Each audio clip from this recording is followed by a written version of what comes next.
Okay, good afternoon to everybody. I hope everybody is safe and doing well during these trying times of the pandemic. This will be our first class in practical research too. Before I start the class, there are a couple of things that you need to know. First, make sure that everybody has their practical research tool module. We're going to be using this module for our lesson. Next, make sure that you are holding a pen and paper. So, because I'll be asking you to take down notes. And third, make sure that you turn off your mic so it does not cause any distraction to our class. I will prompt you whenever you have to turn your mic on. So whenever you see this illustration, you can turn your mic on, ask your questions, and or present your ideas or opinions. Okay, do you have any question?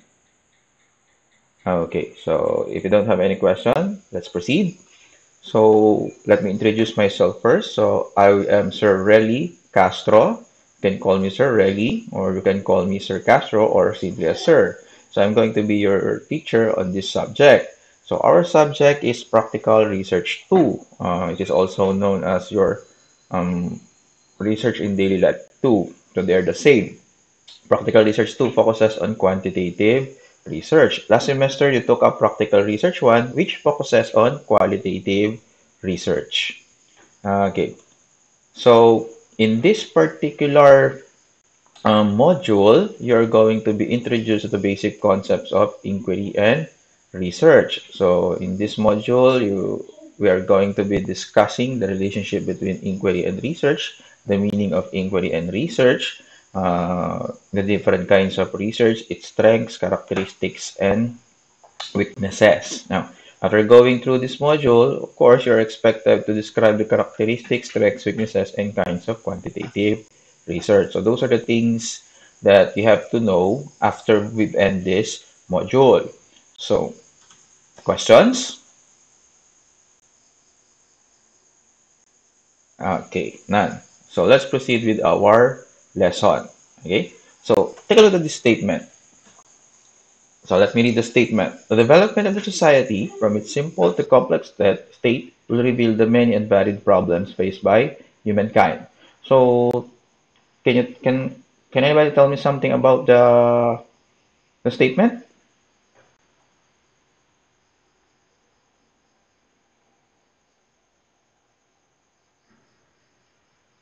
Okay, very good. That's actually a valid opinion. Now let me explain the statement to you. The development of society, from its simple to complex state, will reveal the many and varied problems faced by humankind. So, simply put it that as a society progresses, okay, it will present or it will give birth to more complex problem. It's think of it this way: simple society, simple problem, a progressive or developed society, more complex problem. So what do we mean by that? It means that uh, new innovations, okay? New discoveries that actually solve problems can also present new set of problems. Let's say, for example, during the ancient time, where the wheel is not invented yet, so ancient people, the problem of the ancient people during that time is transport of goods. Okay? They have difficulty transporting their goods from one point to another. Now, uh, but because there is the discovery of the wheel, it became easy for them, okay, easier for them to transport their goods. And because of that discovery, it leads to different discoveries or different inventions. So from the wheel, nagkaroon tayo ng horse and carriage, and then eventually it led to the discovery of motor vehicles that are commonly used today. But because of that also, yes, it made our life easier and easier because of that discovery, but it also gave birth to certain problems such as traffic and pollution. So if you're going to think about it, there is a problem, then a solution to that problem is created, but that same solution can also lead to another set of problems.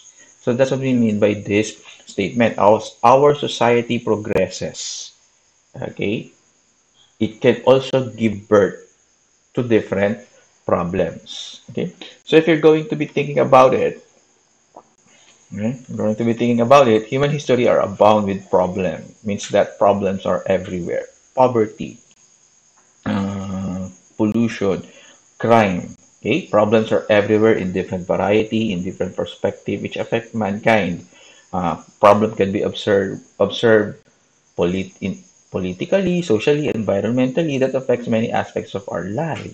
And as a human being, tayo tao, we want solution to these problems. Of course, sino ba naman gustong manatiling problema ang problema, di ba? But in order for us to achieve solution to the problem, solution should always be based on knowledge. You don't base solution on something that you just believe, okay? Or guesses, or even theories. Theories are not 100% proven. So it must be based on facts. It must be based on knowledge. Question, how do we acquire knowledge? Hmm. Of course, we acquire knowledge through the process of research.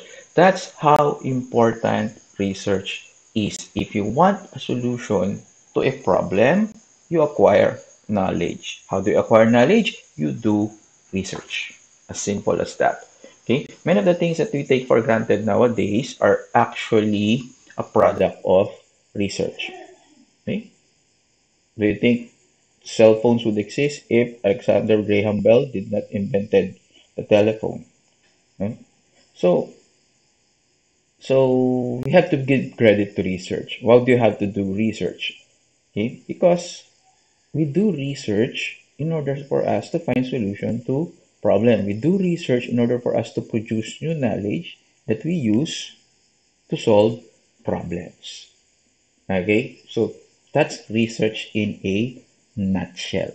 Okay, so do you have any questions?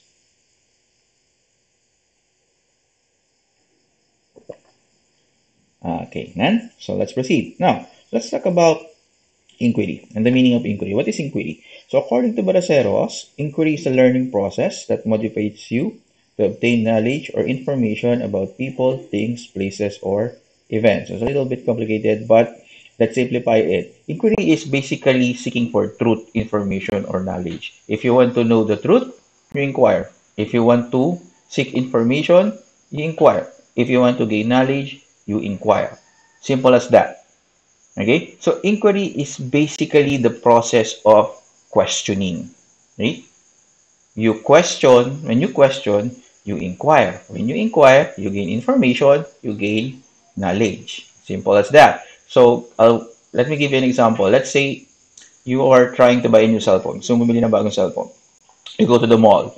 You see this cell phone in a stall, okay? And you are trying to decide if you're going to be buying it or not. The problem is you don't have enough knowledge about the cell phone you want to buy. Okay? So you inquire. You ask questions about it. Go to the sales lady and ask the sales lady, ma'am, how much is the cell phone? What are the features of the cell phone? Now, if you then the sales lady, of course, will answer you. Because of that, you question, you inquire, you gain information, you gain knowledge, and you can use that now knowledge to decide if you're going to be buying a cell phone or not. Okay, that's it. Simple as that. Now, the process of inquiry begins with gathering information and data through applying the various human senses. So, in inquiry class, you utilize the human senses. We utilize senses to gather information or to even start, okay, doing inquiry. It's a starting point. Diyan nagsisimula yan.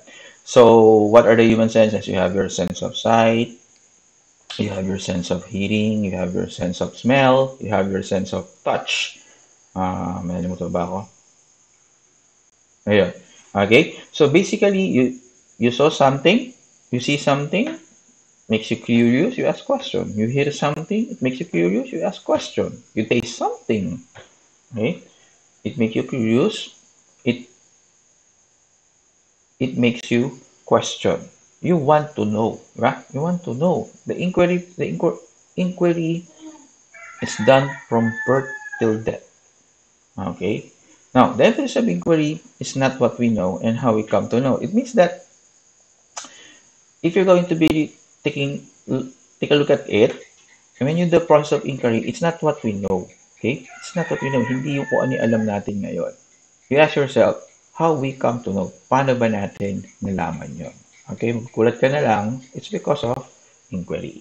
Now, how is inquiry related to research? Both of them want to gain information. We use them. We use both of them in order for us to gain information, to know the truth, and to gain knowledge. But there are fundamental differences. Okay? So we're going to be discussing that later on. Pag-usapan natin yung mamaya. So before we proceed, do you have any question? Okay, so if you don't have any more questions, let us now proceed. So I want you to bring out your activity sheets. Okay, pakilabas yung activity sheets natin. Turn it to activity number 1, yung what's more. Okay, so okay na lahat? Okay, now on this activity, you're going to be completing the concept map. Okay, so sa concept map, if you're not familiar with this one, let me explain. So sa concept map, you're going to be writing descriptions related to the concept presented. So in this case, that concept is inquiry. So yung nasa gitna, doon in the middle. So around it, you have blank spaces. So sa mga blank spaces na yun, you are going to be providing statements or words that are actually related or can explain inquiry itself. Okay, so naintindihan? Now, if you understand the instructions, you are going to be accomplishing this concept map. Now, after accomplishing this concept map, you're going to be proceeding with the second part of the activity. So, using the concept map that you accomplished, explain the meaning of inquiry. So, using the concept map na ginawa nyo, you try to explain in your own words what's the meaning of inquiry. Write your answer on the activity sheet provided. So, before we start, do you have any question? Okay, none. So, if you don't have any question, let's start with our activity.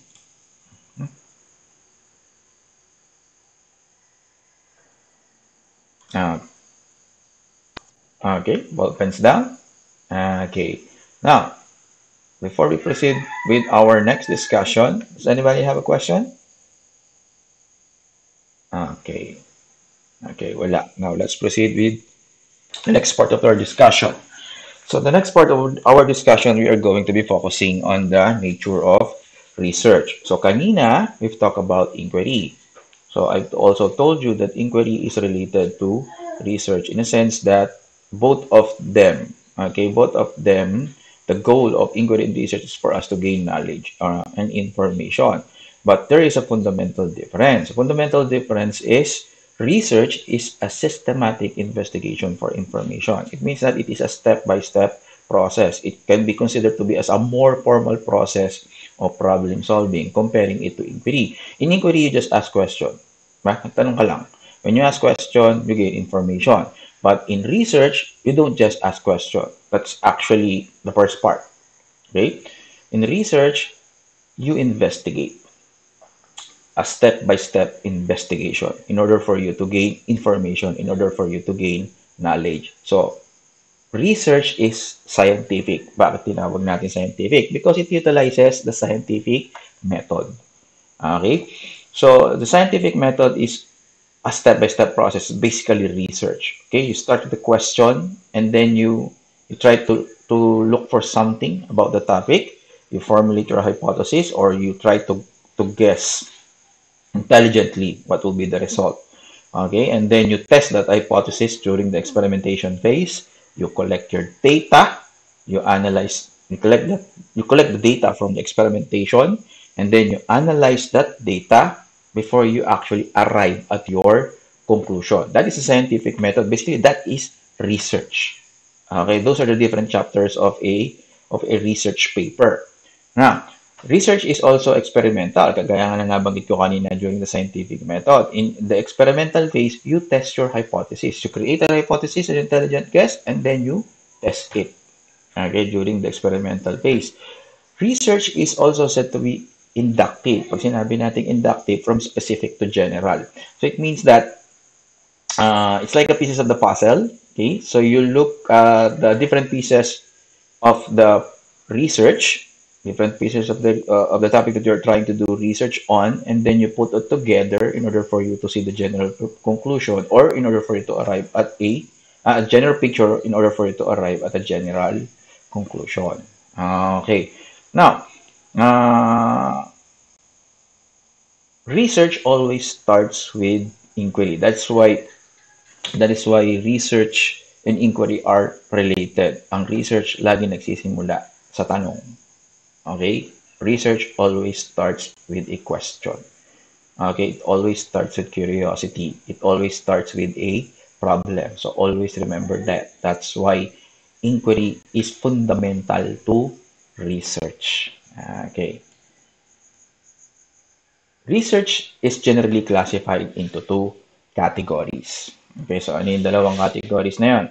First, you have your quantitative research, which is the focus of our subject this semester. And second is qualitative research. So in qualitative research, you're already familiar with this one because you've already taken this one last semester. Okay, so what are the difference between the two? So let's take a look at this.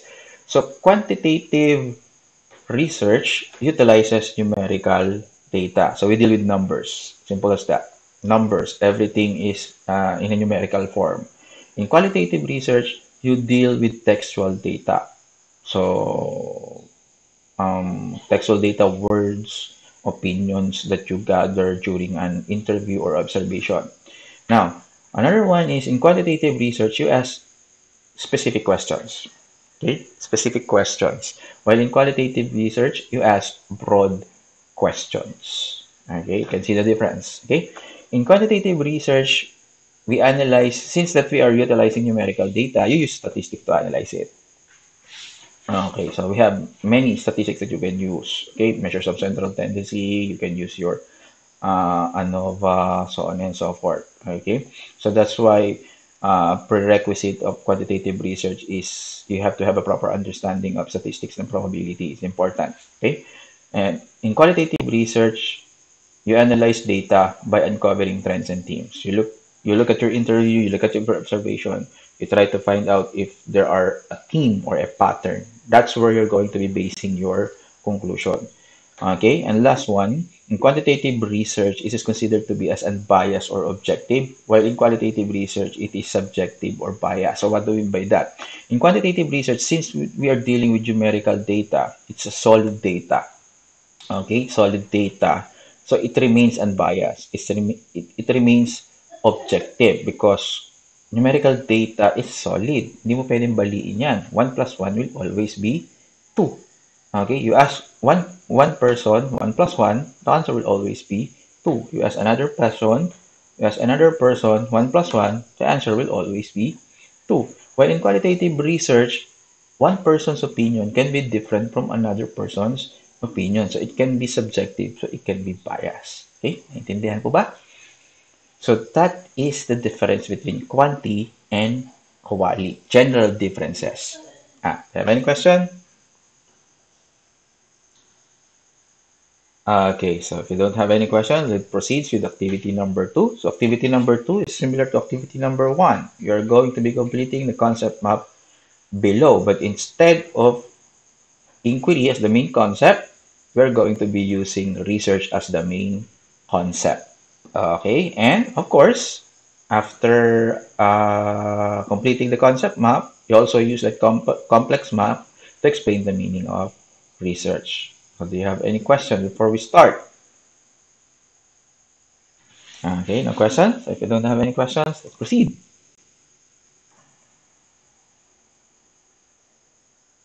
Okay, ball pens down. So that would be it. So before I end our discussion, do you have any questions? Okay, no more questions. So if you don't have any question, that ends our discussion for today. I hope you understand something. I hope you learned something. So if you don't have anything to ask me, thank you all and be safe. I'll be seeing you again on our next session.